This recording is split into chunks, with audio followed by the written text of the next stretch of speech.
Hey, everybody. Welcome to the Jim Masters Show. Good to have you with us. This is our entertainment lifestyle variety talk show series where we bring together great viewers who have been watching from all around the world for a long time now. We call them our Lovedies, part of our Lovedy squad. Spectacular guests that come in from Broadway and Hollywood, television, film, music, stage, culinary arts, sports, comedy, inspiration, you name it. And we've done hundreds and hundreds and hundreds of episodes here on our YouTube channel, Jim Masters TV, and it's been absolutely extraordinary. Hope your day's going well. Hope you're having a good day. If you're not having that great a day, well, stick with us. You know, we're here to have some laughs, also to have some poignant moments, great conversation, and we always get inspired. You know, I said the show has a lot of light, love, and levity, or levity as we call it, and we're always finding ways to connect with all of you and to inspire all of you. So good to have you with us. Very busy day for me, as always. Multiple radio shows during the course of the day, a television shoot earlier in the day, and then writing scripts for 3 more TV shoots that we have in the next couple of days. So it's been a busy time. But hey, if you do what you love and you love what you do, everything else sort of falls in place. It doesn't even seem like work, even though there's blood, sweat, and tears involved and lots of hours put in and you know, education and experience building, all those great things we do in our lives and our careers. But if you really have an opportunity to be blessed to do work that you love, that inspires and impacts people, where they can then feel good about themselves and they can pay it forward, then you've got it made. And so does really everybody around you. So I'm very inspired to do these shows that we do as a sort of an extension of my professional work in TV and radio. And it's a pleasure. So we welcome you and you and you. I always say that you, everybody watching all across the United States. If this is your first time, real quick, our show originates from the US, from the New York area, along the southern New England coast between New York and Boston. We have an audience that watches all across the United States, matter of fact, all throughout North America, US, Canada, Mexico. We welcome all of our viewers that are watching in South America as well. We've heard from Argentina and Peru, Brazil, Venezuela. So everybody that is watching in South America. And of course, our friends that watch in Asia, as well as Australia, New Zealand, Europe. We welcome all of you from wherever you're watching, whether it's morning, noon, or night. I know you watch the shows at your convenience. So whether it's morning, noon, or night, we welcome you. So thanks for being with us. If guys, you would like to comment during the show, just subscribe to the YouTube channel. That's right. Click that red subscribe button and you can chat in our JMS Lovedy chat room. We have a chat room when the shows are on. You can chat in our chat room, which is in our YouTube channel, Jim Masters TV. And you can chat amongst yourselves and we get a chance to see some of those comments as well, which is really, really cool. So thanks for being with us. Again, your host, Jim Masters here, always smiling when I see all the names and all the faces. And truly, I really appreciate everything you're doing as far as sharing the episodes on your social media. Of course, I'm at Jim Masters TV on Facebook, Instagram, and Twitter. But you guys have been taking our YouTube episode links and sharing them on your social media, which really helps us spread the word about our series even more. So thanks, gang, for doing that as well. That's so cool of you and so special of you doing that. We've got an extraordinary guest. Now, talking about inspiration and empowerment, our guest, Marvin Peake, has a very moving and very inspiring story, one that he's been sharing, and also is going to be coming out as part of a new book. Yes, it's called Out of the Tunnel.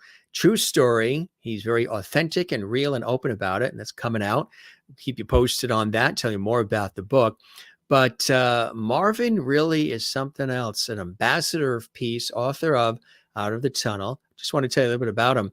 He's an international speaker, transformational strategist, as well as serial entrepreneur, humanitarian, and he's been officially recognized as an ambassador for peace with the Universal Peace Federation, which is amazing. As we say often on this series, the world can certainly use more kindness, more empathy, and a lot more peace. After serving in the U.S. military and a 6-year tenure with the FBI, Marvin built several multi-million-dollar contracting firms, He created nationwide community development and economic programs and expanded his philanthropic work throughout the United States and across the globe. He also studied with some of the world's most prominent public figures in modern history. That's right, Dr. Joe Dispenza, Dr. Deepak Chopra, Dr. Wayne Dyer. Now, Deepak Chopra and Wayne Dyer, I have met on multiple occasions over the years. Of course, we lost Dr. Wayne Dyer a few years back. But through my work with PBS, with public television, I've had the opportunity to attend lectures and be a part of some of the wonderful things that both Dr. Chopra and Dr. Dyer have done. And truly, they have Dr. Chopra still is an incredible inspiration, and Dr. Dyer, all of his material still very, very inspiring. So it's really, really exciting because Marvin has had exposure to some of these extraordinary people and on levels that really run deep, which I think is fantastic. Also, Dr. Donnie S. Epstein, as well as Master Stephen Company. And of course, matter of fact, he was just telling me he was just in Florida at an event with Tony Robbins. Of course, everybody knows Tony Robbins, with whom he's traveled the world speaking to audiences in the tens of thousands. He honed his foundational organizational leadership schools as a youth, the skills as a youth leader and logistics strategist for the iconic Million Man March, one of the largest campaigns and highly attended events in history. Having unlocked and simplified through breakthrough principles behind the laws of attraction, Marvin shares his inspiring story of poverty to prosperity, and he offers winning solutions to the masses in the areas of personal development, business, community, and societal transformation.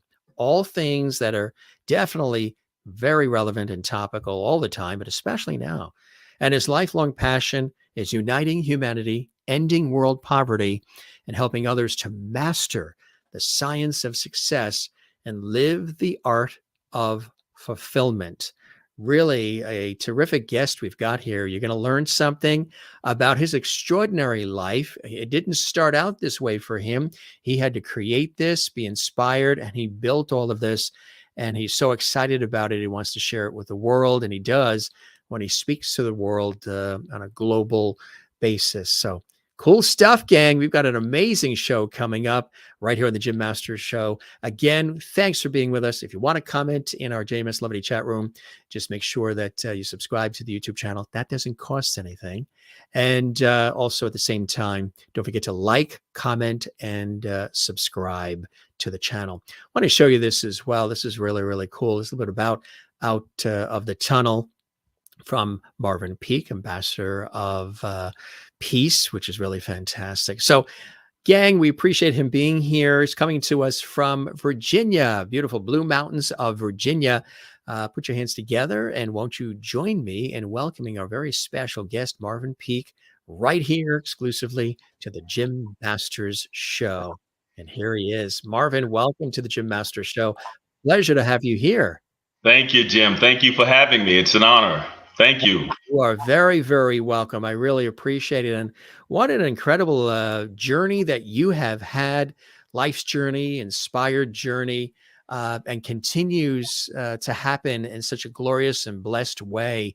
Tell us about this. I know the book is really something that's been something that is really near and dear to your heart that you've been working on and fine tuning and getting it where you need it to be for a long time. We'll talk about that. But early on for you, tell us the scenario, the situation for you growing up and some of the things that you experienced, but also some of those beautiful moments that inspired you along the way, Marvin. Yeah, well, thank you so much again, Jim. There were quite a bit of struggle, hardship. I grew up in the hellholes of the ghettos. Yeah. And so those that are familiar, if you've seen TV shows, if you haven't, it's a lot worse than that. So, drug infested, gang violence, police brutality. And I got my PhD on the streets. Yeah. But the good that came from that is being able to utilize those experiences, not as a victim, and find my way the easy path of the graveyard or jail, but utilizing that to make friends, to create opportunities, look for resources, and move up the ladder of life. You know, Yeah. the thing about it is sports, athletics was what saved me. Mm. So my boxing coach, who was a friend of my grandfather, he said, if this kid is going to be out in the street, we need to teach him to fight. Yeah. So I thought I could already fight. So he took me out and then on the grass and, put him up. You can't even hold your guard up right. And he was slapping me around. And because I could beat up all the kids in the schools and in the hood.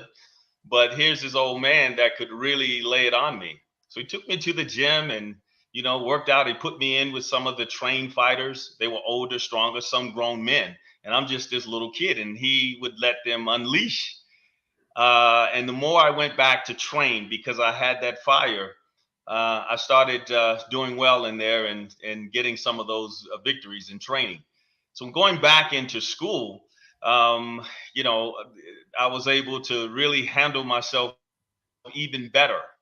Was able to make money through what we had in school. I don't know if you had this in the schools that you may have gone to, slap boxing, Oh, and yeah.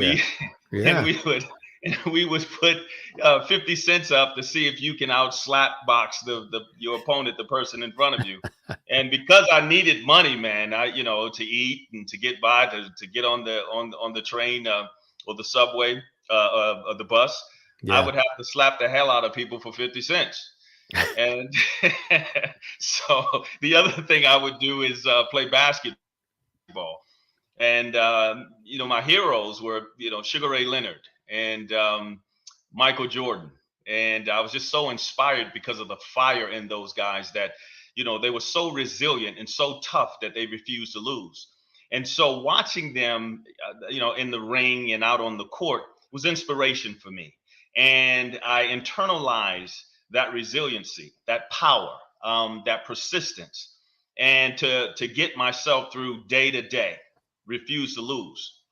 And so whenever I made money from playing basketball one on one or slapping someone for 50 cents or $1, would go to school and buy candy, go back the next day and just sell the candy. And so I would Right. load up and I became an entrepreneur out of a necessity. So Mm. Right. out of Exactly. necessity, and that helped me. That later on when I started building business and creating a way for myself and for others, that never left. That was my PhD, and that hustle, looking for every opportunity, looking for every resource available, and turning it into something great for myself and those around me. So Now, was there a support system at home as well? Was there love and inspiration and support, from the family too, rooting for you and trying to help to make sure that you can, propel further in life? no, absolutely not. Mm. Yeah. Yeah. So, Everybody but had it's their own okay. problems. Yeah. Yeah, they had their own problems, and for whatever reason, folks didn't take me in. I was always a good kid. I never got in any trouble.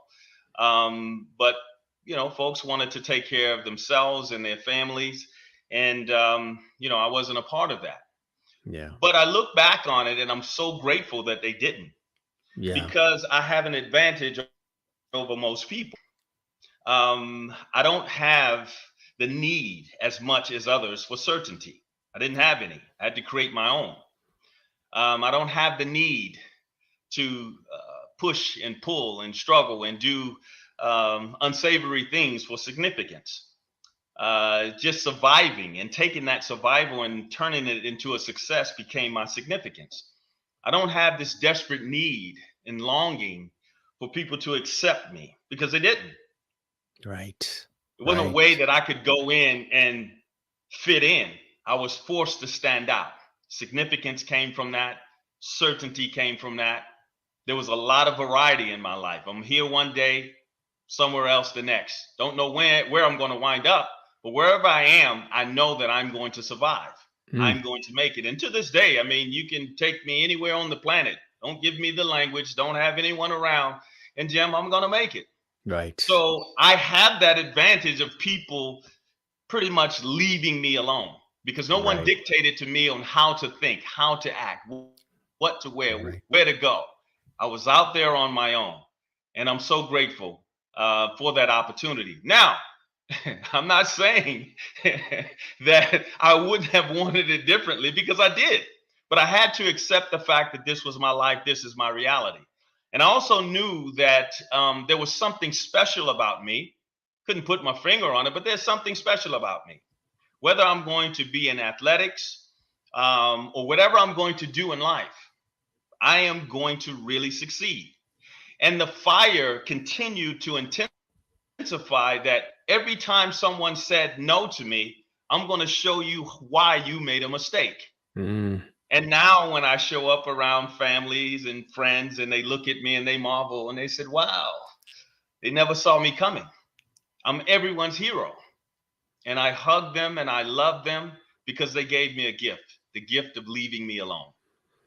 Isn't that amazing? Isn't that really, Yeah, really amazing when you think absolutely. about it? To have that opportunity, you had to really pull yourself up, as they say, from the bootstraps and sort of create your future. And sometimes that can look daunting and overwhelming and scary. And to people from any background, taking those risks, putting one foot in front of the other. I always say that one of the best investments you can ever do is in yourself, because then when you've made the investment in yourself, then you can share that and then you can help others and then you can. And I've always had to learn that. I was somebody, we were raised care for everybody, and let's rally around when there's problems, and care, love thy neighbor and help thy fellow man. And that's how we were raised, and still do that and still think that way. I used to always, and I mentioned it on this show and elsewhere, I've always had little bit of an irking in my seat when I would hear the flight attendant say, okay, now, if the oxygen mask drops, put it on you first before you help the other person. And I used to say, wait a minute, that's not the way it's supposed to work. You help the other person, then you grab it for you. Now I realize that I have to do it. They have to do it. We all have to put the oxygen on ourselves first and then help each other. And that Absolutely. took a little time because I would always be, don't worry, I'll get my oxygen at some point, but let me make sure you have yours first. And that's still within me. I mean, when I'm on a plane, about 8% of me still, you know, moves around in my chair because I used to think it was greedy, it was selfish, grab the thing and put it on you first. I'm the guy that when it's my birthday and we're slicing up the birthday cake, I want to make sure everybody else has the slice of my cake before I even get a taste of it. And Yeah. everybody, the family and the friends are like, no, no, no, this is your birthday. We sliced you the piece. Take it and eat it. You first, Jim. And that's something that I've had to learn too. It's been a transformation in learning that it isn't selfish to, have the cake on your birthday, and it isn't selfish to put the oxygen on you first and still want to help others. But, it took time for me to have that sort of hit me in the head to say, oh, okay, I understand. Because again, we were raised to, which is a beautiful thing, to look out for others, care for others. If somebody's wounded, root for the underdog, all of that, has been ingrained in us. And, but you gotta take care. Self-care is very important. And you've had to do that throughout, which is incredible. And because you've done it, you're helping others. You've got all of the resilience, the tenacity, the passion, the experience to, thoughtfully help other people lift themselves up, not do it for them, but show them how to lift themselves up and rise from various occasions in life, right? Absolutely. They say that the first law of nature is self preservation. So it's a universal law that you have to take care of yourself first. If you don't have anything within yourself, how are you going to ever give anything? So you have to fuel up before you start to fuel others. And that's very important. But, I knew that I needed to grow, right? That was very important. Every day, every moment was about growth, for the opportunities, looking for the resources to expand that growth, and then make a contribution, helping others who may not be able to help themselves. the biggest thing that I learned, because I had a passion for just helping and serving, and I went out looking to rescue people. And it was a subconscious program that was embedded in me that I didn't know I had. Rescuing, becoming the hero, because I had to be a hero for myself first. The challenge with that is that I kept attracting people who needed rescuing, and it becomes exhausting. I've been there, done Yeah. that. Yeah, my sister and I both have Right. had conversations about that. Yeah, Yeah. and It was. and we've had to learn to actually in a gentle way, not that Yeah. everybody has loved it, but we've had to create boundaries just so we can eat and sleep and continue. We've had to create some light, not walls, but light boundaries. I keep saying, all right, if you got a flame over there across the street, but I've got a flame in front of me. Let me take my bucket of water and put the flame out that's right here in front of me. And then I'll be running right over with water and I'll help you with your flame. But first, I got to get to my flame and put that out. And not everybody, if they're not used to you doing that, or living that way or making boundaries, not everybody likes it. And a few people just sort of fall off the earth because maybe those were the people that were depending on you to always rescue them, always solve their problems, always figure it out, always carry them. And when you're creating some boundaries, they don't like that you're not jumping and running and holding your life back for those other people, whether it Absolutely. could be anybody. It could be your family, your friends, your colleagues at work, could be all of the above.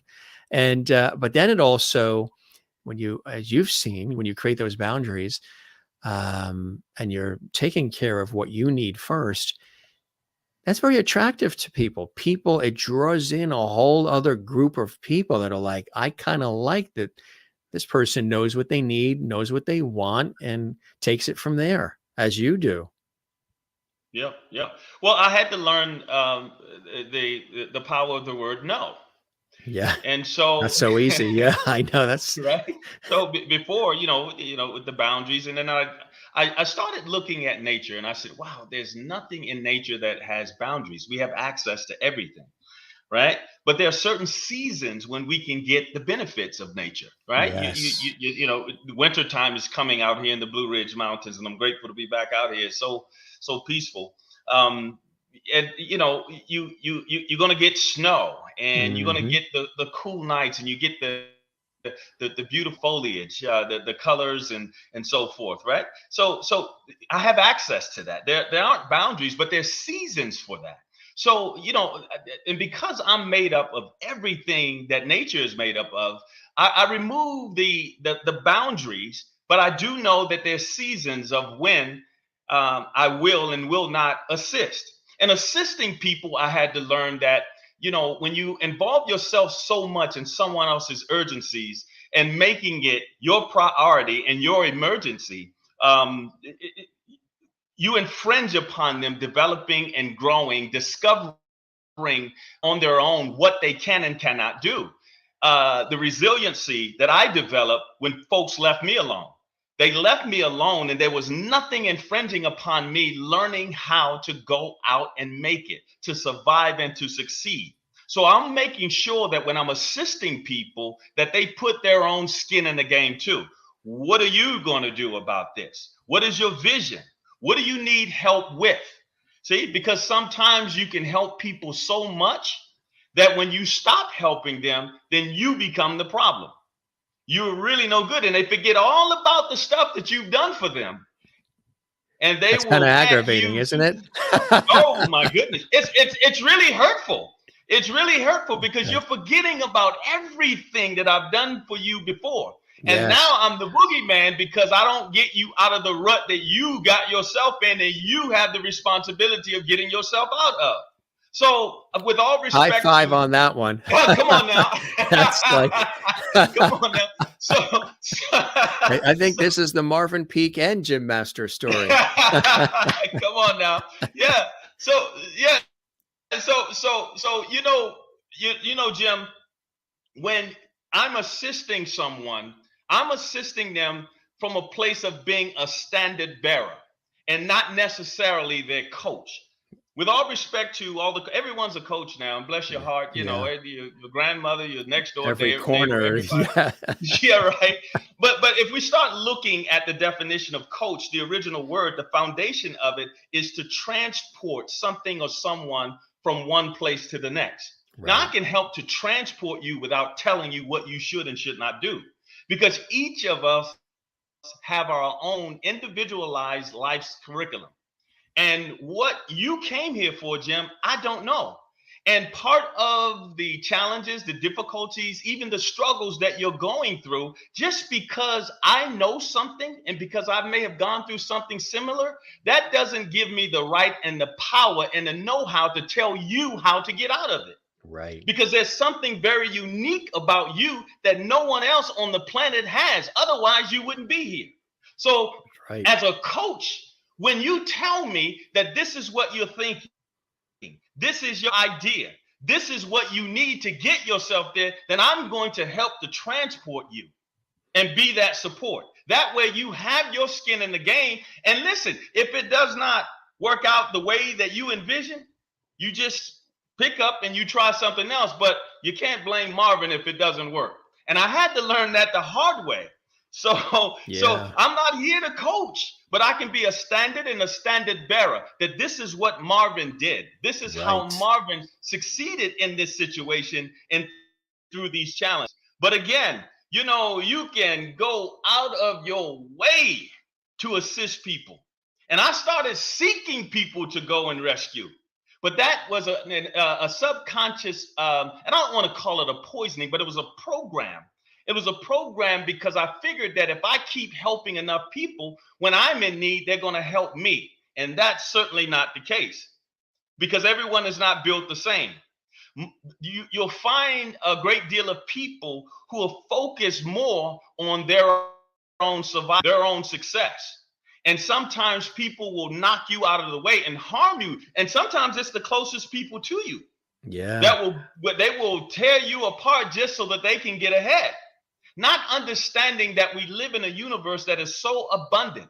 It is perpetual success and prosperity that's all around us. And if we align ourselves and we start to move towards what is before us without infringing, hurting, and harming other people for my own gain, you open yourself up for more. A lot of people don't get that. So, so instead of hurting and harming, I want to support you and serve you. Another thing, I said this to a person just yesterday. They don't like the fact that I say, I'm honored to be your servant. They have a problem with that. Hmm. But to me, wearing the title of a servant is the greatest title one can have because everything in existence is here to serve. Right. Everything. Right. That sun that shines on us every day, the air that blows on us, the oceans, everything is a servant. And it's in its natural state. It does not fuss and fight. It just does what it do. And I will do what I do. I'm a servant. I'm honored to serve you. I'm humbled to be a servant. I am in alignment with nature when I'm serving. It doesn't make me less than. It just expands me and opens me up for more. So I'm so grateful, man. Thankful. And you did with this beautiful show, this powerful show. This is masterful service. Thank you for being my servant, and thank you for allowing me to be yours. The pleasure is all mine. I really appreciate those words, my friend. Early on for you, as you say, you're in the depths of an interesting situation growing up. What were a couple of key things, either things you heard, people you came across, words that were expressed to you that helped push you forward, lift you up and out? What were some of the key, on your life's journey, key moments along the way, pointing you in the direction of the extraordinary things that you've been able to accomplish to this day? Well, I'll tell you, one experience was when my uncle used to come and pick me up, and he'd find me out on the street and have me come over to his house to beat up the bullies that beat up his son or his sons. Whenever they were picked on, they would Call he would come Marvin. and get me. And that was the way I could get food. He'd feed me just like I love him dearly, but he would feed me like an animal. He would just put his food, because he didn't want to eat, and put his food on my plate, and I would have to go out there and I would go to work on these guys for beating up my little cousins. Well, one particular weekend, I did my job. I got my food, and my uncle he took me over to an auntie's house to see if I could stay there. I wasn't allowed to stay in his house. That's in the book. We'll see what happened there. I love him dearly, and my folks wouldn't let me in the house. It's like, oh, to look through the people, oh, it's him again, right? And I'm just this little kid. I just need some place to stay, to sleep. I mean, it was the coldest night in America. And so I decided to just walk around. Let me just walk around. Didn't have much money, and usually I would get on the subway. You head down the tunnel, you get on the subway, and you just ride all night. I decided to go to a building. There's a building that I would go in, and the school, and the side door near the back. I could go in there and sleep, and get out the next day, wash up in the sink, and tidy up as best as I possibly could. Jim, I was the Pursuit of Happiness before the movie came out, Right. but our good friend Chris Gardner was an adult. I was a kid doing that alone. So this particular night, all the doors were locked. So I had to stay outside, and I positioned myself up against the building. I had my little duffel bag with my worldly belongings in it, and I would use it for a pillow and lay against it. And it's freezing. I mean, it is so cold. And so I look up, and I see the clouds. And how kids have these incredible imaginations. Oh yeah. Oh my gosh. What is it? Is it Disney, or is it one of the movie companies? They call it DreamWorks. Yes. I just love that, because DreamWorks. Exactly. Yeah. Oh yes. Willy Wonka. They sang that song, Pure Imagination. Yeah. Yes. Absolutely. So and Earth, Wind, and Fire has a song called Imagination that I love, right? It's a love song. Yeah. So, so I looked up, and I would see the beautiful white clouds. And I remember over someone's house, they had this huge white comforter. And it's so comfortable and soft, and the goose feathers, and just so good. And I imagined that the clouds was my big comforter. And the clouds would come down, and they're going to wrap me around, and I'm going to sleep comfortably out here. And so, and then I imagined that I had a fire, like a fireplace. My uncle and other folks had fireplace. I was fascinated. You can have a fireplace in the house. In the house, yeah. In the house, right? Fire in the house, right? And so, so I imagined, and this was before Tony. When I joined Tony, we did this thing at Unleash the Power Within, the firewalk. And before you go out on the firewalk, Tony prepares you. He gets you in state and to walk the fire. And when I first did that with Tony, I said, man, I was 11 years old when I was doing this, and I didn't know what I was doing. So I had my cloud comforter around me, and I'm imagining this fire. And the imagination was so strong. I don't believe that I sweated, but I could feel the heat. I could feel the heat around my body. And I was able to get through the night because all I wanted was warmth. There was a vibration that projecting out into the universe, and I didn't know it at that time. There's a field that's constantly creating, right? When we vibrate, when we imagine, and we align with that vision and that vibration, we start to manifest things and don't know that we're doing it. So any suffering, any hardship, and even the good things, when we imagine things, when we contemplate them, and then when we get into an emotional vibration that aligns with that thought, we are sending out an order in the universe to manifest that and bring it into our physical reality. Now, here I am, 11 years old. I don't know any of that. I just want to stay warm. So the vision is about staying warm. The feeling, the emotion is about staying warm. And Jim, I made it through the night. I got through the night, and the next day, I gathered my belongings. I went down to see one of my friends, an older guy that I played basketball with, Big Reg. And Big Reg worked in a barber shop. And he said, Marvin, I need you to stay. They call me Peake. Peake, I need you to stay until after I get off. And I said, okay, I don't have anywhere to go anyway. I'll sit here in the barbershop with you, man. And after his shift, we go out to his car. He opens up the trunk. He's going through bags and so forth. And he said, oh, there it is. And he pulled out a big winter coat and gave it to me.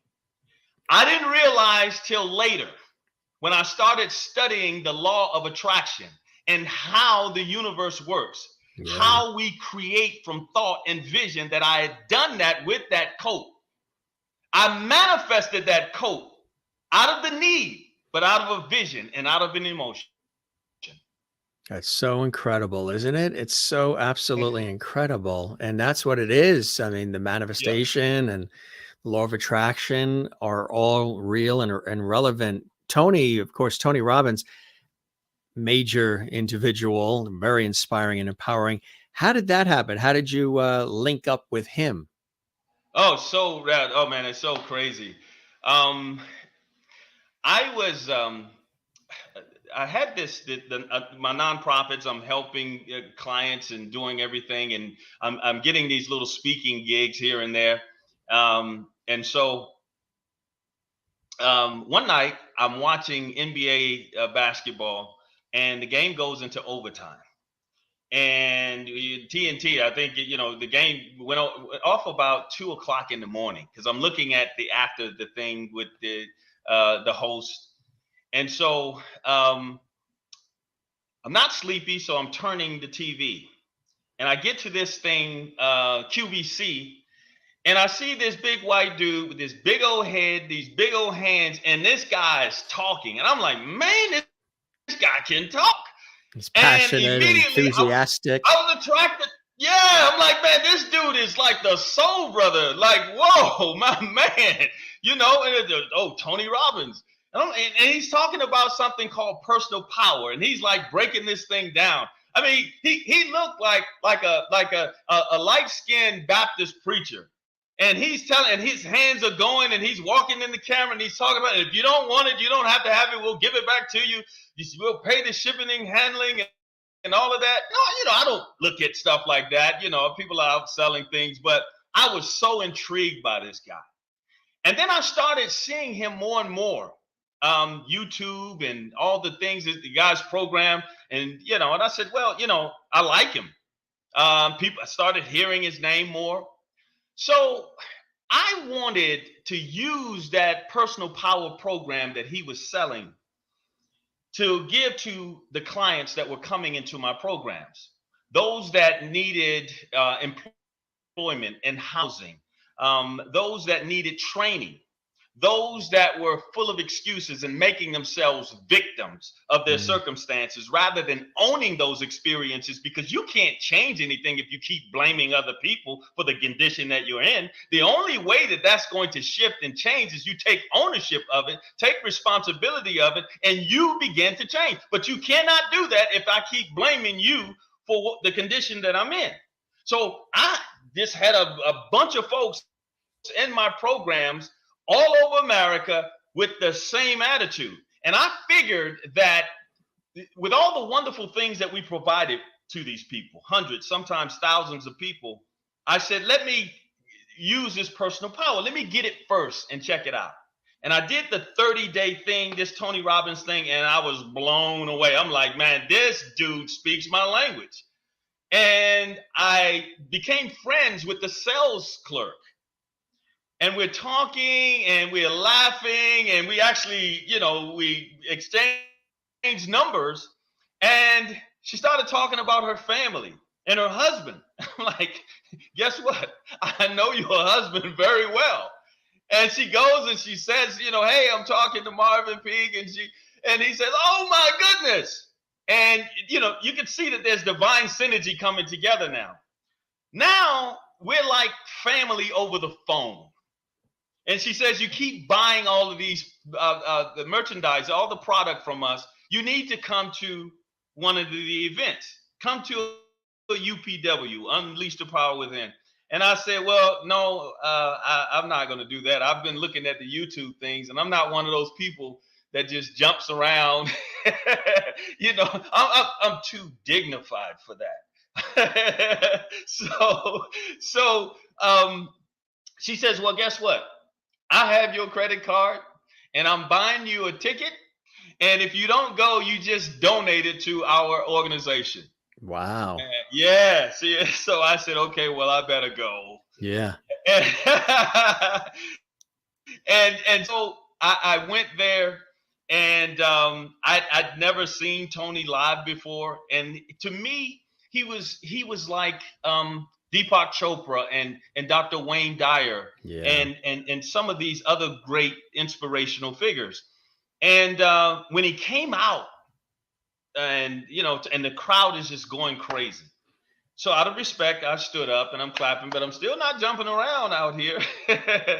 And as soon as he started to talk, and if anyone has ever gone to a Tony Robbins event, it's like you just let loose.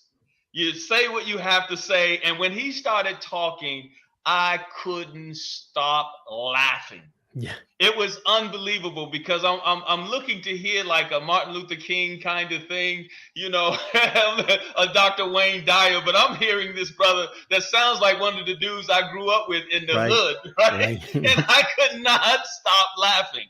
And Tony he came over there because he's attracted to high energy. When you're laughing and having a good time.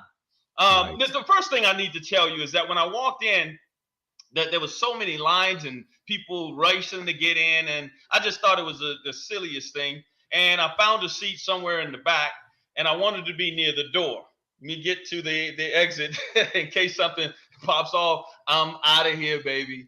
And one of the crew people came by and they said, hey, you have on the diamond lanyard. You don't have to sit way in the back. Come up to the front. I said, dude, I'm really good. No, it's a much better experience if you come up to the front. I said, well, look, I tell you what, if you get me a seat on the edge, I'll come, but I'm not going to get in the middle. Again, I got a PhD in the hood. I'm not going to get caught. I need to know. I'm studying the terrain. I'm looking at all the exits. I'm looking at the people. I'm looking at the mannerisms and everything. I want to know in and out what door goes where. I do all of that before I go in there. That's just how I'm trained. And so they came back maybe 20 minutes later, and they found a seat for me. And I'm on the edge, and I'm good.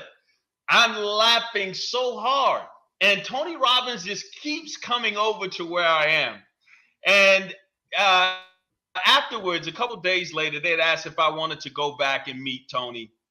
And I go backstage there with him, and I meet his lovely wife, Sage. And we're back there just tussling and laughing and so forth.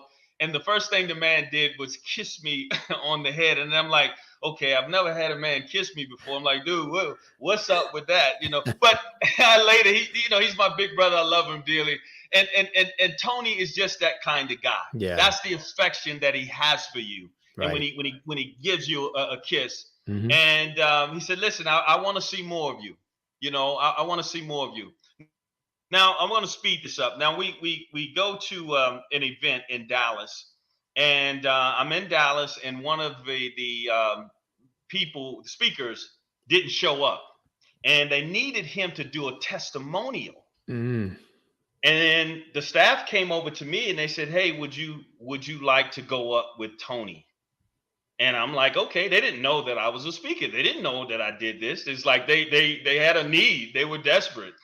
And hell, I got on stage, Jim, and I just took that freaking stage over. And we rocked the crowd.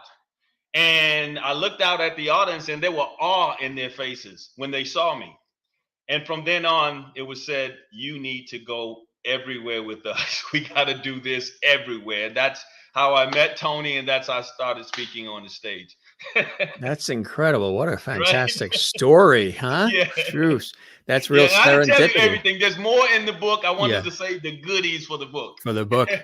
You have been designated the Ambassador of Peace. Tell us about that fabulous honor and how you were bestowed that honor and how that all came to be, Marvin. Oh, amazing, man.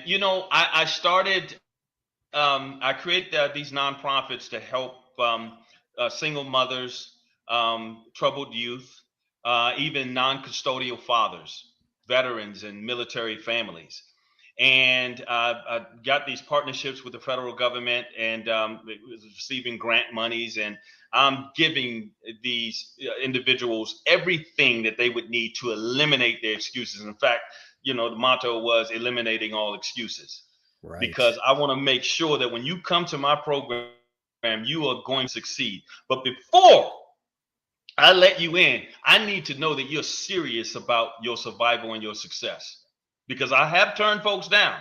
If Yeah. I'm not convinced that you really want to be self-sufficient and independent, what I do is, no, I'll refer you somewhere else. But if you're going to come in my program, we're going to dig in, right? Yeah. And I don't want to hear any excuses, because with respect to anyone who has gone through any difficulty in their life, I bow to you.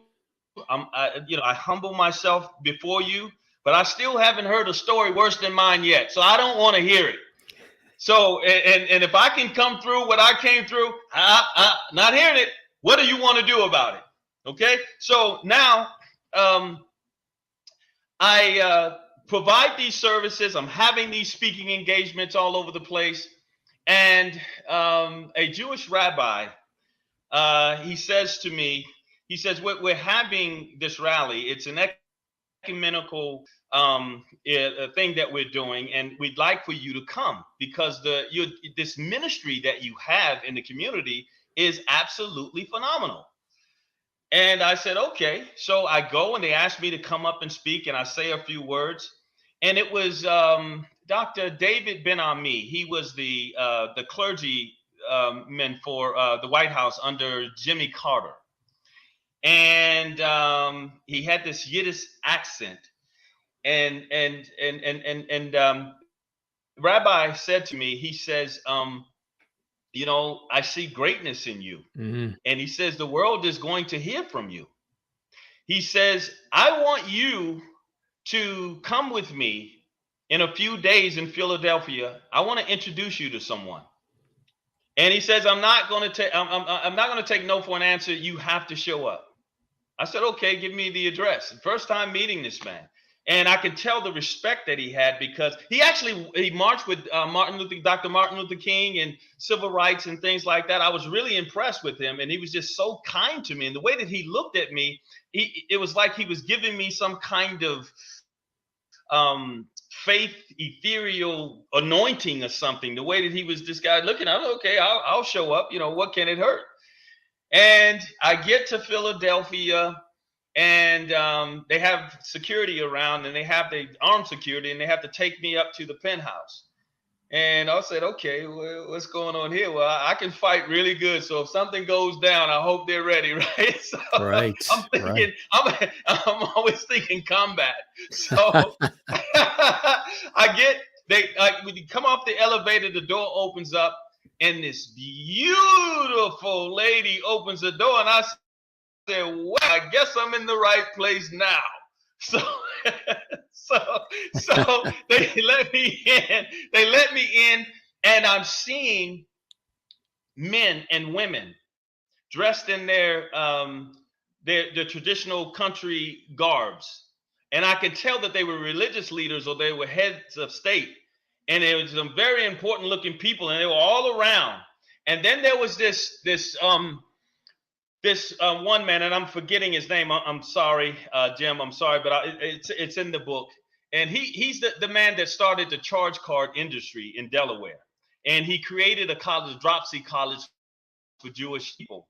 And so he said, "Okay, Marvin, we're glad that you're here." And so what he does is he sits me down. He said, "Now I don't want you to sit in the audience. I want you to sit next to me on my right side." I'm like, okay, what are they getting ready to do? Initiate me into something? Right. So what he does is what he You does like is gefilte fish? so, so he said, "Would you like something to drink, some water, tea?" I said, "I'll take some tea." So the beautiful girl that was at the door, she comes around and she has the tea, and so she hands me my tea, and he gives it to the old man, and he says, "Set it right there, honey." And I'm thinking, okay, this is kind of like sexual harassment almost here. He calling that young girl, honey, right? And so she says, "Oh, no problem, baby." And then I'm like, So then you knew it's "Well, what's going on?" And then she sits on his lap and gives him a kiss, and I said, "Oh, okay, I'm not here for that." Um, she's already taken, right? so we're sitting there, and he says to me, "I want to hear your vision for the world. Mm, How do you see the future? I heard about the work that you're doing. I heard about when you were youth and the Million Man March and the Million Family March that you were involved in. And I've heard some really great things. I want to know where we go from here. mm. What do we need to do? You're serving all these people. You have these programs. And I'm just interested." And I said, okay. I started talking to him about my vision of the world. I started talking to him about universal oneness. I talked with him about taking resources that we have to help to lift other people, that they can then lift other people, where we can actually transmute what the religious people call the kingdom of heaven to the planet of earth, where we can have oasis, where we can actually elevate ourselves and elevate each other without hurting and harming, violence and theft and lying, all of these kinds of things. We eradicate them by the behaviors that we're practicing, and then we come together like cells of the body to keep the whole body alive. So I'm just going at, and I'm just into my thing, and I'm talking about how I see the world and how my mission is tied to that, and how I'm going to do everything that I possibly can to expand what I'm already doing to make sure it happens. And I said to that man, there's no one that comes to my programs that does not succeed. I have a 100% success rate. And all I need is one person to not follow through on what we lay out for them for me to no longer say that. So that's not going to happen. I'm making sure that this, and I hire people that will give their all to the success of the person that they see for themselves. Mm. And I'm talking to this man, and then he says to me, I've heard enough. Gosh, I wish I could think of his name. Ed Wood. Ed Wood. Yes. Ed Wood. Yes. Ed Wood. Incredible man. And he says to me, That was a little divine intervention that just happened. right? Getting that name. right. So he says to me, he said, he's a billionaire. He says, "I'm going to put all of my wealth behind you." And he said, I need to know, what strategy you come up with, because your vision is exactly what my mission have been on this planet. He escaped the Holocaust, and he came to America, and he just got busy and he became a billionaire, and he was looking for people like me. Yeah. And I'm like, okay, cool. I've had promises before where people say they're going to give me stuff and I don't get it. So I'm like, okay, I hear you. And so I leave. And about 6 months later, I'm in my office, and the FedEx guy comes, and he has this box, and I sign for it, and I open up the box, and a big old letter, and it says, "Congratulations, you want me in Washington D.C. on this particular day. Members of Congress and world leaders, global leaders are there to honor me, because they want to initiate me as an ambassador of peace, ambassador for peace." Mm. I'm like, man. So that group was there listening to me, to see if I was the right candidate that they could bring into the fold as an ambassador for peace. That's And incredible. That's incredible. yeah, man. Mm. I get there in Capitol Hill. We're right in the U.S. Capitol. I'd never been in there before, so I'm just fascinated, and I'm seeing all these politicians there. And then they give me this big, beautiful award and a very nice check, you know. and I'll put that money right into my programs. And That's it. so Goes that's right how, back yeah. in. Yeah. Yeah. Yeah, You absolutely. you tell us about the programs themselves. If people are saying, well, what are these programs he's talking about? What are some of the things that you offer? Well, yeah, the housing, transitional and permanent housing. Now I've moved on. I've set those things up in the hands of other people to do. So I don't do any of the direct services anymore myself. But getting folks, partnerships with FEMA and Health and Human Services, emergency food and rental assistance, people having difficulties paying their mortgage and their rent. So I would interview, and I want to know before we even give you money for your rent. What are we going to do next month? What are your plans? And whatever the thing, well, I need a job. Okay, well, you need to join my program. We're going to get you in the job training program, an entrepreneurship boot camp, where I actually bring business leaders in and members of Congress to come in and talk to these folks about the opportunities that if you become a business owner and you get registered with the government, you can get contracts. And if you are considered, I don't like the term minority, extra points. There are programs there that will allow you to succeed in business. I mean, there's really no excuse, especially in America, where we call it the land of opportunity. You have absolutely no excuse, not only to survive, but to succeed. But we have to shift our thinking and our attitude and bring ourselves to the present moment, because everything is hiding right there in plain sight. Just open your eyes, it's right there. Utilize that to get yourself there. Even if you're taking incremental steps, one at a time, there's no excuse that we cannot succeed. I went to India, man, and I'm going to get back to the programs. I went to India, and I had never seen such poverty in my life. I thought I had bad coming up, but when I saw what I saw, humans living among animals and some dead animals just out in the street, and polluted rivers and just everything. I'm like, oh my goodness.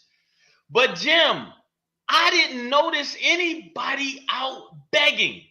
No one came up to me and said, give me, and had a cup or a sign that says, I'm hungry. They were coming up saying, hey, can I give you directions somewhere? Can I go shopping with you? Can I make something for you? They've made a whole outfit for me. One guy every morning outside of my hotel, he's a little guy, and he would just do his dance, and he was just dancing and had his little symbols on his hand, and he would come out every morning, and he made me laugh so much. I just kept giving him money because that was his hustle. That was his job. I'm going to make you happy. He never asked for anything. I made up my mind when I was there in India. Coming back on the plane, I said I would always give money to people out on the streets. Not doing that anymore. Not after what I saw. If you're here in this country with the resources, the opportunity, and the access that's here, I don't want to see that cup and that sign.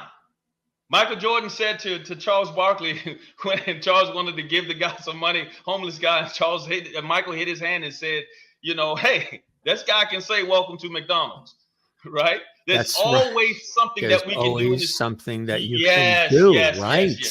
Yes. Yeah. Without stealing, without hurting, without harming. There's so much that can be done. That's right. Yeah.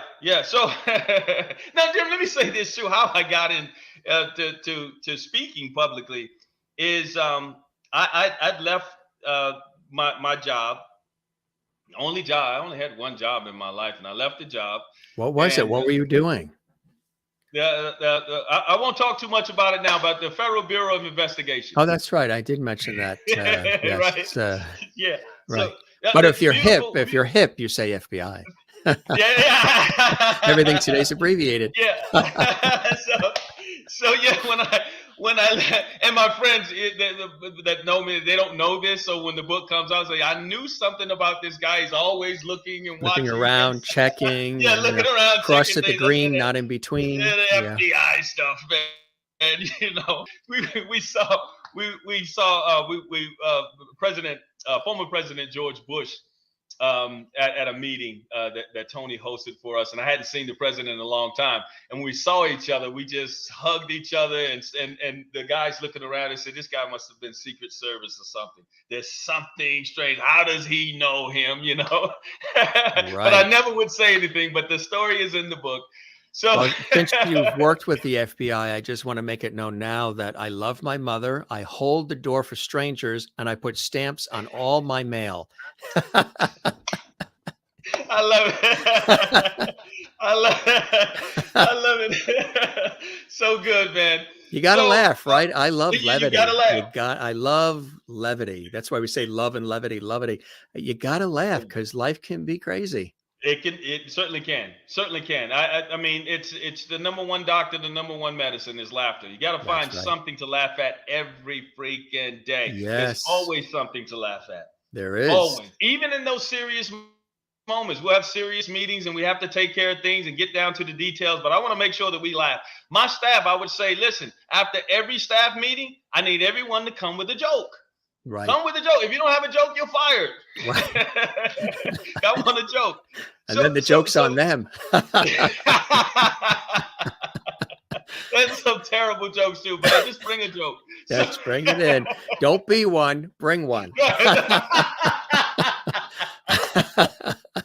I love it. That's it. I love it. No, Jim, but I tell you, man, I had a guy doing my taxes, and I started raising my brother and sister, and I wasn't much older than them. It was kind of weird and strange. Now I'm their parent, and I'm raising them, and so my tax guy says to me, he says, you need to get these kids some health insurance. And I didn't know how I was going to do it. He said, "Why don't you go to the state and apply for it?" I said, "No, I'm not getting on the dole, dude. That ain't happening. Not me." And he says, "Listen, this is not about you. How selfish are you going to be?" He says, "It's about them. So go, young man." And I said, "Okay." I go there, Jim, and I put on my sunglasses. And I don't want anybody to recognize me. And they called me back to interview me. And I started talking with them. And I'm animated in my talks and so forth. And the counselor, she calls her supervisor over. And I'm still talking. And then they get on the phone and they call the director. And she comes over. And then they said, "Hey, would you mind speaking to our orientation class?" And I said, "Okay." And I get up in front of them and I started just talking about taking responsibility for your life and doing what you need to do, and telling them that I didn't even want to be here.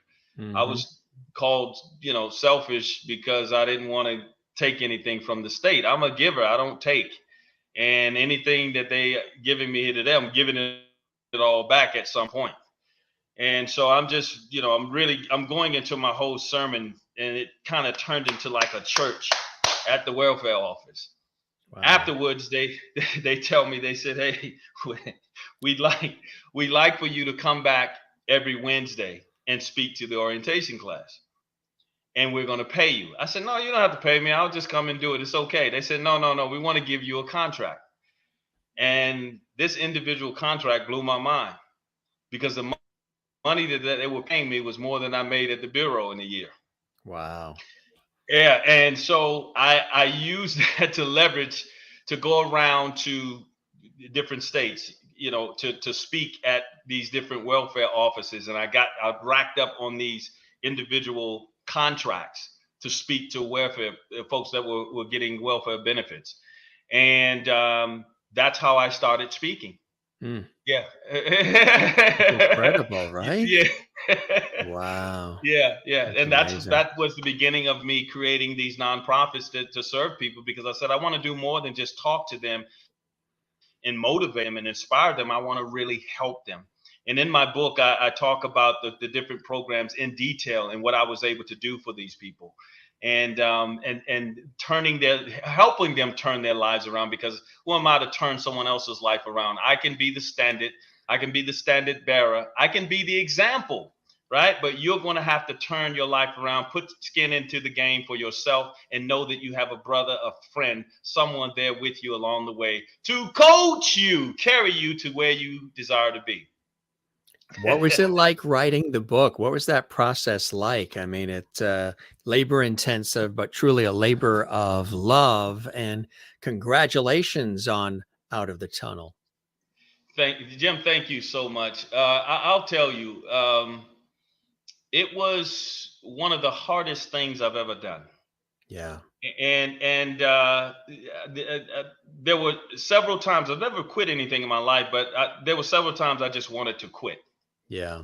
And I had to remind myself that I didn't come this far to come this far. You got to see this thing through. You got to get this done. That came about. I was speaking at an event in Times Square, and the host saw me and he said to me, he said, "Marvin, I want you to come up and say a few more words." And I said, "Okay, I'll go ahead and do that." And I did that. And afterwards, I had a bunch of people coming around me, and there was one particular lady. She kept tapping me on the shoulder, and she says, "Hey, I don't know what you do for a living, but that was phenomenal. I think the world needs to know more about you. It's amazing. I've never heard of you before." And I said, "Thank you, ma'am." And she came back again, and she taps me on the shoulder, and she handed me a bottle of water, and I, "Thank you, ma'am." And she came back a third time. And I'm thinking, man, this lady's hitting on me, man. So she says, would you go to lunch with me? And right off the bat, I just said no, because I'm like, yeah, I know she's hitting on me. And I said no. She said, well, if you change your mind. Oh, was she paying or? Yeah, right. So she hands me a card. And I put a card in my pocket. It's at intermission, and people are coming around. They want to do the selfies and all of that stuff. Yeah. And I want to kind of like get away, and I want to like breathe a little bit. And I'm thinking of things that I could do to distract myself, to let people know I'm kind of busy. And I pulled out the woman's card, looking at it, and it said, "Practical Intuition, The Circle, Laura Day." And I said, oh my goodness. I just blew off one of my favorite authors. Even though her picture is always on the back of the book, either I didn't look at it or didn't pay attention to it. But I love that book, The Circle. I mean, it is so incredible. I would give it to my clients. I bought over 100 copies of the book. And I'm like, oh my gosh, that's Laura Day. And I'm fighting through the crowd trying to find this woman. And I say to her, "You're Laura Day?" And she says, "Uh-huh." I said, "Wait a minute, you're really Laura Day?" She said, "Yes, I am." "Will you go to lunch with me?" I said, "Of course I will." So we go to lunch, and she says that when you were speaking, I saw angels behind you. "Do you know what I do?" I said, "Yeah, you're this, intuitionist kind of thing, and you see all this stuff, and you help all of these celebrities in Hollywood." And she says, "Yeah." She says, "But also I saw my ancestors. I saw my mother and my father and my siblings and my friends, and they were communicating with me while you were speaking." She said, "Let me make this short, man." She says, "You are going to be in my life for the rest of my days on this planet. I'm going to take you home and introduce you to my husband, who I later found out is Steven Schiff, the producer guy of Star Wars." Yes. Right. And so she says, and my two kids, they're now your nephew and niece. She says, "I have 7 homes all over the world, and now they're your homes." Now, this is just for me speaking on stage. Never met this woman before. And then she says this. That was a good lunch.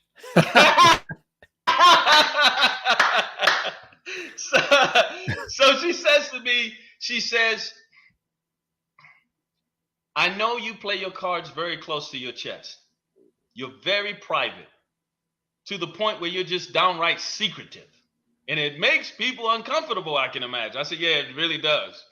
Can't even go on dates. People asking, I'm not telling them anything, right? I'm just trained that way, right?" So, before I That's even not my car. That's a rental. Where do you live? Like, what? Like this place out here in Virginia. This is my place of refuge, my rest place, and I get here as much as I possibly can. Mhm. I mean, I'm Tucked here away by in the myself, just mountains quiet, somewhere, in right? the mountains, right? And then when I sneak out and I come back to the city, I'm in the city. Where were you? Where were you? Where He do you only live? Where comes do you out at live? night between 2 and 4 Right, AM. right. So she says, but the world is suffering, Yeah. and the world is going to continue to suffer until you tell your story. Mm. And, and if you don't, I'm going to consider you very selfish. Now Mm. here's somebody else calling me selfish.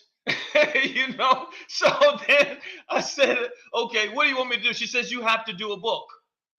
And I'm like, man, I don't want to tell these stories. There's some horrible things in there, tough things. But my story, she said to me, someone is suffering from that right now. And you can be a guide, an example of what's possible beyond the suffering. That's why you do it. You're obligated to do it. You don't have a choice in this. So, man, I'm like, oh my gosh. Now I gotta write a book. I don't feel That would have like. convinced me.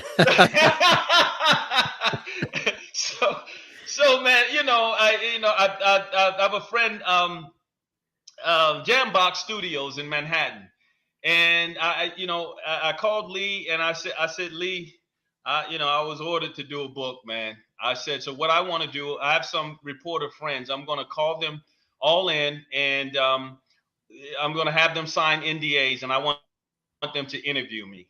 I want them to start with my parents, my grandparents, and come all the way up through me, childhood. And I want them to ask me everything Yeah. and hold nothing back. The only thing I won't talk about is any private things that's dealing with my former employer, but everything else I just unleashed. And I told my mom before she made her transition, I said, Mama, I wrote a book. She said, that's nice. I said, no, I want you to understand something. I told everything. She says, okay, that's good. I said, no. I told everything. She says, okay. I said, well, if it's okay with her, I'm not sparing another soul. That's it. That's it. Mom knows best. If she gives it thumbs up, Right? then you can roll with it. That's right. So, so the book, and I had these reporters ask me, and there were a lot of tears. There was a lot of laughter. There was inspiration. I have some of them now still calling me when something comes up, and I talk with them, and I get people off the ledge when they need to get off the ledge, and they need to be inspired. They have a decision that they need to make. I'll help. I'll lay out the parameters for them and let them see the choices that they can make for themselves, and know that they have a friend, a brother that will serve them to see them through.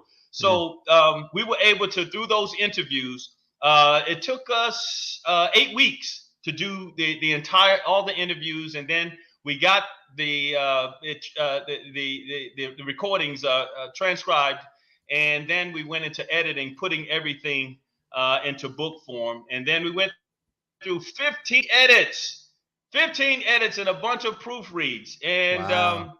yeah. So at the end of each chapter, the stories that we have there, and the pages turn themselves, Jim. I mean, on every page there's something that makes you go, wow. There's something that goes, ooh, boom, Yeah. wow. Get your yellow marker out.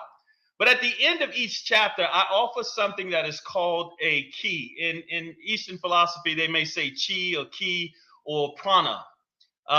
It means life force. So with these life force, I'm talking about fulfillment. I'm talking about integrity.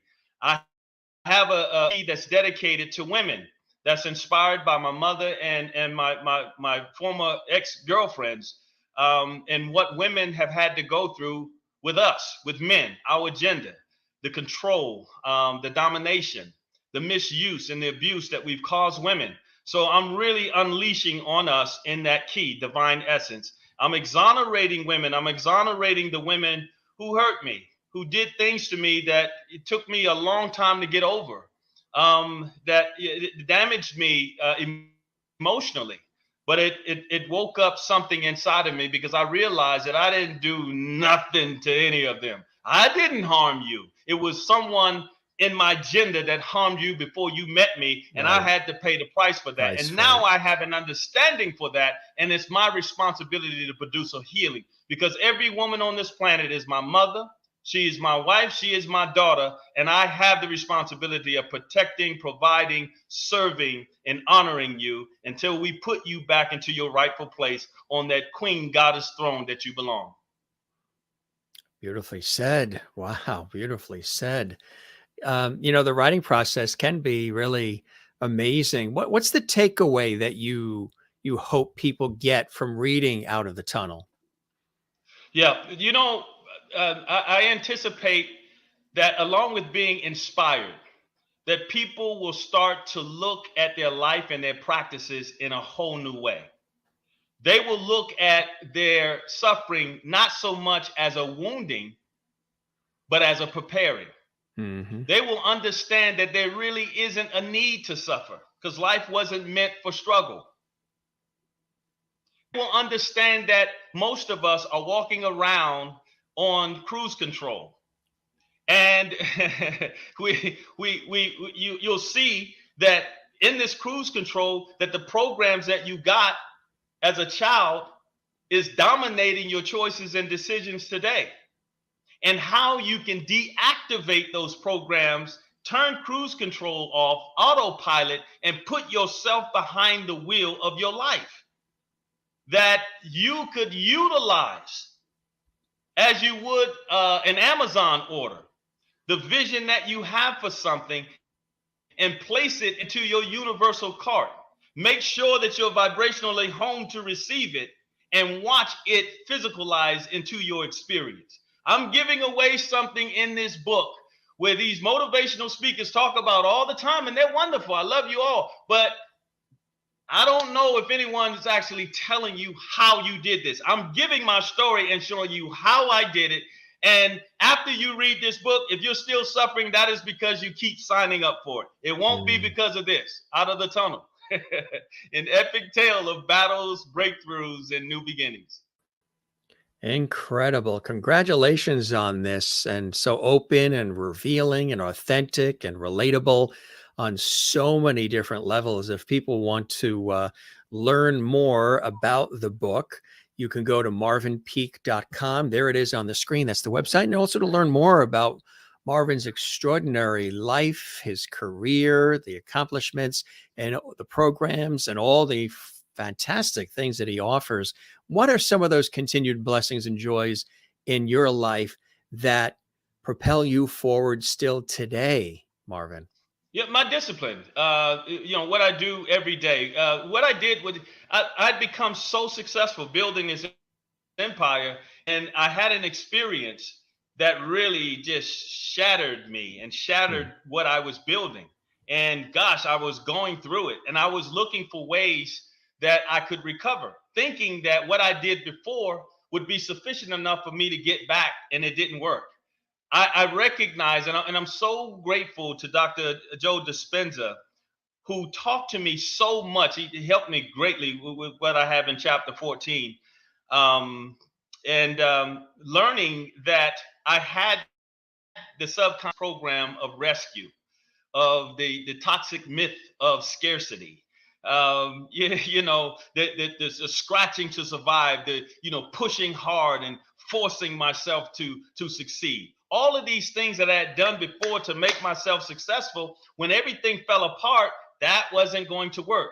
There needed to be a shift in consciousness in order for me to get those things back and to go on with my life and expanding it and having things that I didn't even dream of before. So, I took that situation, that pain, that struggle, that hurt, and I utilized it to bring myself back to the present moment, recognizing that the things that happened were things that I was bringing up in the past, where all the pain was. And every time I did that, my brain was being used by the cells of my body, which became my second subconscious, and started craving more things to feel bad about. Mm. And it would take me back to what this person did to me and what these people did and why this person said these things and harming me. And it was a perpetual cycle, and wondering why I couldn't get out of this experience that I'm calling the tunnel. It was when I took those experiences and then said, you know what? This was something in the past. I'm no longer going to utilize this to anticipate my future where more pain exists. I'm going to look at the things that I can appreciate, be grateful for right here and now. I'm going to make incremental progress. Make the bed every day. Even if I was in a hotel, I wouldn't let the housekeeper in to come in to clean up my room until I cleaned it first. And they would say to me, do you even sleep in here? Yes, ma'am, I do. But I wouldn't let you in here. I want everything to be neat because I understand something about feng shui. The energy has to move. There has to be access for it. So I'm making sure that everything is nice and neat. And then I had to learn the practice to celebrate myself. Yeah. Celebrate the fact that you did this. Every little thing. Put myself in the state of what it is that I desired. And I wanted relief. I wanted peace. I wanted enjoyment. I wanted to feel good. So give yourself something to feel good about. Now, the money and stuff was going away. The access and the people that I thought cared for me, they were all going away. But now I'm in control on how I can feel. So every little thing, every time someone would say, hey, I like the shirt that you have on, or you smell good, or, you know, I like what you said, I would utilize that emotionally as though it was currency, as though it was energy. When someone would let me over in traffic, instead of speeding up and not letting me in, I took that as a great courtesy of currency. Everything became, and then I discovered the difference between resilience and resisting, because I was resisting and not knowing that I'm resisting things. And I discovered that resistance anywhere creates resistance everywhere. So I let go of the resistance and understanding everything is as it should be. And I'm no longer going to struggle against it. I'm going to accept what I can, change what I can, and utilize what is before me to give myself any reason, any excuse to celebrate my life. And I did that more and more and more. And then lo and behold, stuff just started happening. The heavens opened up and boom, I just found a formula. I found how to do this stuff. You read the books, you go to the programs, you listen to all of this, but you're still suffering. That tells me that we weren't getting all the information that we needed. Well, guess what? I put it in the book. That's it. That's incredible, I tell you. You feel good, don't you? Yeah, it's like it flows through, which is really absolutely. Like I said, when you're doing what you love and you love what you do. You were talking about making sure the room was clean beforehand. It made me think when I was a kid, I used to, before we would go on family vacations or what have you, I would make sure that my bedroom was absolutely pin drop spotless. So in case somebody broke into our house and they went into my room, they'd look around and say, holy cow, this guy keeps a neat room. I love it. And they're like, what? You clean the room before you leave? Right. Yeah, that's it. You know what I mean? Absolutely. Yeah. Absolutely. I mean, just look, little simple things, man. Yeah. That's it. I take a shower and shampoo my hair before I go to the hair salon. Well, she's going to do the shampooing anyway, but you know. I was going to compliment you about the hair, man. I got to pick up my game, man. No. This was great, Marvin, really, truly. And there is somebody that pops in towards the latter part of the show for some levity. Mr. George Burns is in the house. Big George. We did a nostalgic show way back 2 years ago, and the audience fell in love with them. And my aunt, big collector of all kinds of dolls. And this one is a real collectible. And I got passed down through the family to me. So George pops on with a cigar and his red pocket square, always looking dapper. He said, you knocked it out of the park, kiddo. He was incredibly empowered and inspired. And he sends all the blessings from him and from Gracie. Not bad. Huh? And he played God in the movies too. And the old God movies. Right. You got God on your side, Marvin. Not too shabby. Oh, I love it.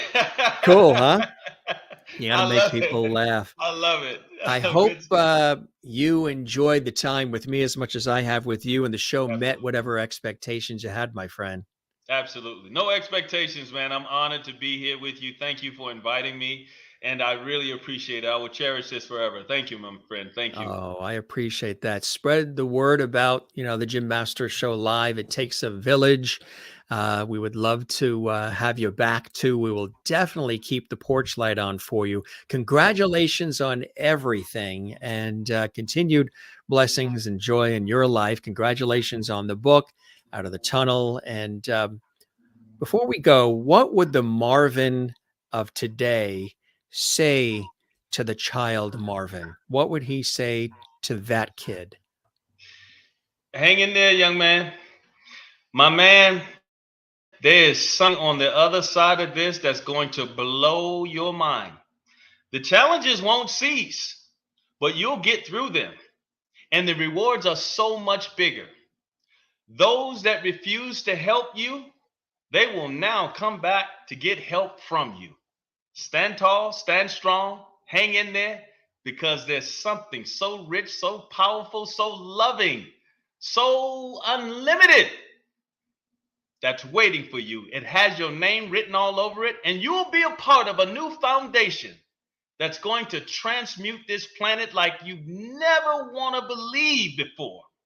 And everything and everyone will come into alignment because you will be a part of that golden standard. Those that can look up to, utilize the suffering that you're going through now, knowing and believing and understanding that it's going to be great.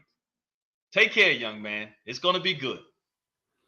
That's really fantastic. Beautifully said. And then that childlike Marvin would then say, now let's go out for ice cream after that. Right? Right. I appreciate all that and I get it, but let's go for ice cream. Yeah, what are you talking about, dude? I mean, give me a place to sleep right now. That's it. That's it. That's exactly it. Warm bed and warm meal. Come on now. That's it. Truly amazing, my friend. Again, thoroughly enjoyed this conversation. As we say, they're conversations, not interviews.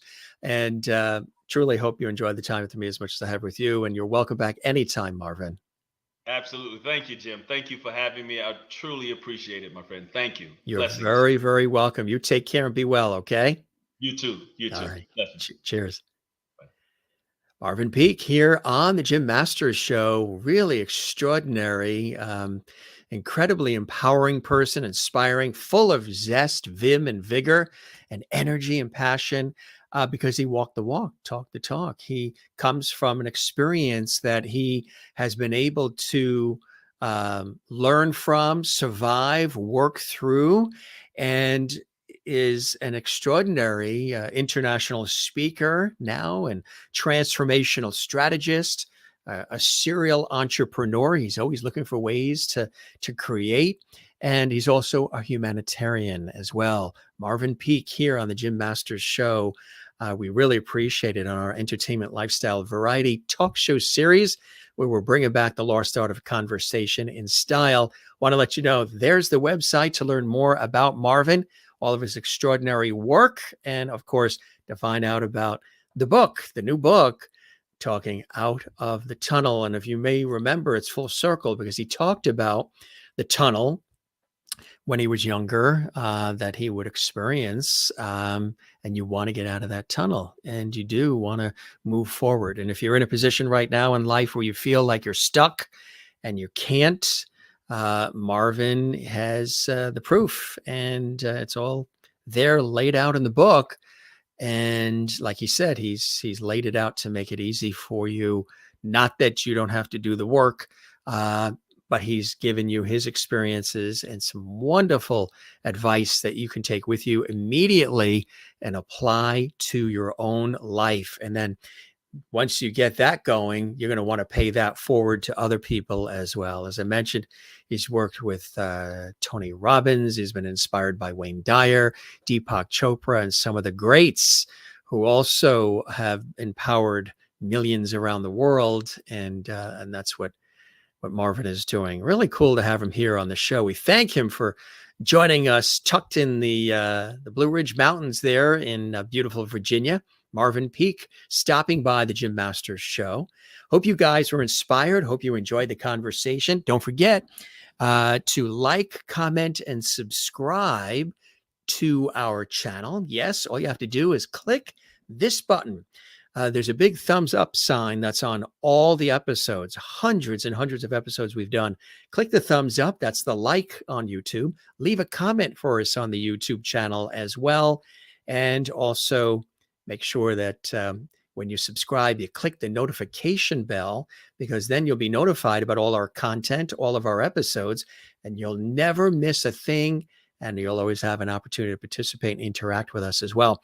Everybody with all the great comments coming in, we thank you so very much. We appreciate all the enthusiasm and all the love for everything we're doing here, inspiring and also sharing poignant moments, great entertainment, lots of levity, and our famous levity right here on the Jim Masters Show. Around here, gang, we always say, don't forget to love one another. Don't forget to take care of one another. And don't forget to love yourself. And in recent months, we brought this back. I know you guys love this when I show the relax sign, which we got when we were on a family vacation out in Newport, Rhode Island. And I picked this up, saw this in a window, and I said, what a cool sign.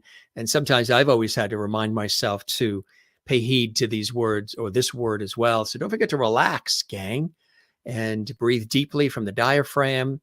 It makes the craziness of life and all the unpredictability of life sort of go down a little bit easier. Nice medicine. When you relax, breathe from the diaphragm, laugh, share good moments with loved ones and friends, and pay it forward. We always talk about that inspiration here on the Jim Masters Show Live. As much as we have all the fun and entertainment and all the cool things that happen, we have a lot of inspirational bent to this series, which I think is so cool. And of course, around here, we don't say goodbye. We say see you later, cheers, ciao, hasta la vista, shalom, sayonara, moi loop, which of course you recall in African means walk well. That's right. Slancha and all the rest. We wish you only the best. And well, of course, we always invite you to stay right there.